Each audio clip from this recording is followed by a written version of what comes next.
ஒரு சின்ன சத்தம். ஆனா அந்த சத்தம் கேட்டா உடம்புக்குள்ளே மின்சாரம் பாயும். அந்த சத்தம் தான் விசில். ஆனா இந்த விசில் எங்கிருந்து வந்துச்சு? எதுக்கு மக்கள் விசில் அடிக்க ஆரம்பிச்சாங்க? இன்னைக்கு அந்த விசில் ஒரு அரசியல் இயக்கத்தோட அடையாளமா மாறி இருக்குன்னா, டிவிகே தமிழக வெற்றி கழகம். இந்த வீடியோ முடியும் வரை பாருங்க. விசிலுக்கும் டிவிகேக்கும் உள்ள அந்த கனெக்ஷன் உங்களை ஆச்சரியப்படுத்தும்.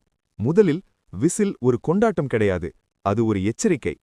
பழங்காலத்தில் கப்பல்களில், ரயில்களில், தொழிற்சாலைகளில் ஆபத்து இருக்குன்னு சொல்றதுக்கு தான் விசில் பயன்படுத்தினாங்க. அப்புறம் ஃபுட்பால், கிரிக்கெட், தியேட்டர் இங்கெல்லாம் விசில் மாற ஆரம்பிச்சுது. அட்டென்ஷன், சப்போர்ட், எமோஷன் இதுக்கெல்லாம் ஒரு லாங்குவேஜாக விசில் மாறிச்சு. ஒரு நடிகர் என்ட்ரினா விசில், ஒரு ஹீரோ டயலாக்னா விசில், ஒரு வெற்றி மொமெண்ட்ஸ்னா விசில். விசில் இனி சப்தம் மட்டும் இல்ல, அது ஒரு உணர்ச்சி. தமிழ் சினிமா விசிலுக்கு உயிர் கொடுத்துச்சு. எம்ஜிஆர் காலத்துல இருந்து ரஜினி, கமல், அப்புறம் வந்த அந்த தளபதி விஜய்.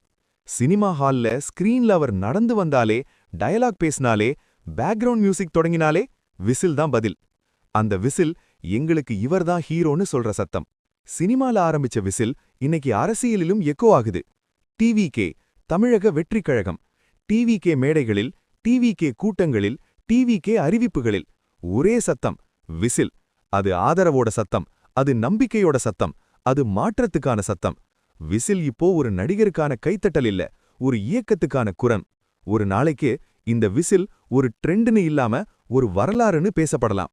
ஏன்னா விசில் அடிக்கிறவன் சும்மா ரசிகன் இல்ல, அவன் ஒரு நம்பிக்கையாளர். இந்த விசில் உங்களுக்கும் உடம்ப சிலிர்க்க வச்சதுன்னா வீடியோக்கு ஒரு லைக் போடுங்க. உங்க கருத்தை காமெண்ட் பண்ணுங்க. இப்படிப்பட்ட சூப்பர் ட்ரெண்டிங் வீடியோவுக்காக சேனலை சப்ஸ்கிரைப் பண்ணுங்க. விசில் தொடரும்.